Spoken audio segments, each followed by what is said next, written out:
ولا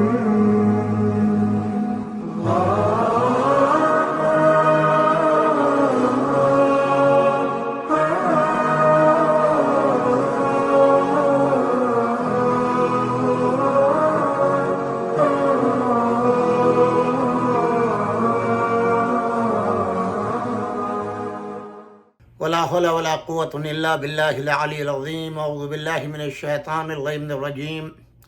بسم الله الرحمن الرحيم. الحمد لله الذي هدانا لهذا وما كنا لنهتدي لولا أن هدانا الله. لقد جاءت رسل ربنا بالحق والصلاة والسلام على رسول الثقلين محبوب رب المغربين والمشرقين جد الحسن والحسين بالقاسم محمد. اللهم صل على محمد وآل محمد والطيبين الطاهرين المعصومين ولعنة الله على أعدائهم أجمعين. أما بعد، فقد قال الله سبحانه تبارك وتعالى في كتابه المجيد والفرقان الحميد. بسم الله الرحمن الرحيم. اقرأ باسم ربك الذي خلق الإنسان من علق. اقرأ وربك الأكرم الذي علم بالقلم علم الإنسان ما لم يعلم. سامعین کرام، السلام علیکم ورحمۃ اللہ وبرکاتہ. آپ سب کی دعاؤں کے سبب آج الحمدللہ ماہ رمضان المبارک کی 24 تاریخ ہو گئی ہے، اور آج ہمارا یہ پروگرام جو ہے وہ اس منزل پر ہے کہ ہم ماہ رمضان کے اختتام کی طرف ہمارا سفر جو ہے رواں دواں ہے. اللہ آپ سب کو صحت و سلامتی دے، طول حیات دے، آپ کے رزق میں خیر و برکت دے، آپ کے بچوں کو دولت علم و ایمان سے مالا مال فرمائے، اور اس ماہ رمضان کے بعد بھی آپ کو توفیق خیر دے، عبادات الہیہ کا پابند بنائے، اور آئندہ سال بھی پروردگار عالم آپ کو ماہ رمضان المبارک کی یہ بہاریں دیکھنا نصیب ہو. سامعین کرام، آج ہم نے جس عنوان کو، یہی ہمارا قرآن اور اہل بیت موضوع چل رہا ہے، اور انوار رمضان کے تحت جو ہے ان تمام موضوعات کو حتی الامکان کوشش کر رہے ہیں، جتنی ہماری معلومات ہیں اور جو ہم مطالعہ کرتے ہیں اور جو تاریخ سے اخذ کرتے ہیں، بغیر کسی کینے کے، بغیر کسی تعصب کے، بغیر کسی حسد کے، ہم اس دعوے کے ساتھ نہیں کہ ہم جنتی ہیں، بلکہ ہم آپ سب کو جنت میں لے کے جانا چاہتے ہیں. ہم آپ سب کو اس گروہ میں شامل کرنا چاہتے ہیں کہ جس کی نشاندہی رسول اللہ صلی اللہ علیہ وآلہ وسلم نے جنت کی بشارت میں کی ہے. ہم ہرگز یہ گوارا نہیں کرنا چاہتے کہ آپ مسلمان بھی کہلائیں، اسلام کے پابند بھی کہلائیں، نماز، روزہ، حج، زکوٰۃ، جہاد، یہ تمام کے تمام ارکان اسلام پر عمل کریں، اس خواہش و تمنا و امید کے ساتھ کہ کل آپ جنت میں جائیں گے، مگر جب وہاں جانے کے بعد پتہ چلے گا، معلوم ہوا کہ جہنم آپ کا استقبال کر رہی ہے. اس لیے ہم نے ان ہستیوں کی نشاندہی کی ہے جب ہم دنیا میں کوئی چیز نہیں خریدتے بغیر انشورنس کے، کہ جو ضمانت ہو جائے کہ یہ چیز خراب نہ ہو، تو ہم اس دین کو کیسے لے سکتے ہیں کہ جس کے دین کے رہبر جو ہیں وہ جنت کا لالچ تو دیں، مگر اینڈ پر ہمارا انجام جو ہے وہ جہنم ہو. لہذا ضروری ہے کہ ہم جن رہبروں کے پیچھے، جن اماموں کے پیچھے، جن قائدین کے پیچھے لگے ہوئے ہیں، ان کی یہ گارنٹی ہو، وہ انشورڈ ہوں کہ وہ خود بھی جنت میں جائیں گے یا نہیں جائیں گے. لہذا قرآن و حدیث کی روشنی میں نے ان ہستیوں کی نشاندہی کی ہے جن کے لیے 100% گارنٹی جنت میں جانے کی نہیں، بلکہ ملکیت جنت ان کی ہے، شفاعت ان کی ملکیت ہے. وہ آپ کو جنت میں لے کر کے جائیں گے، آپ کے گناہوں کو معاف کرائیں گے. وہ اس منزل پر ہیں، وما تشاءون الا ان یشاء اللہ، جن کی سفارش کبھی رد نہیں ہوتی. وہ خاصان خدا ہیں. اس لیے ہم آپ کو دعوت عام دے رہے ہیں، آپ ان کے حالات کو دیکھیں، ان کے واقعات کو خود پڑھیں. ہم صرف آپ کو چیدہ نشاندہی کر رہے ہیں، آپ خود مطالعہ کریں، اور جب اس نتیجے پر پہنچ جائیں کہ ہم لوگ جو ہے وہ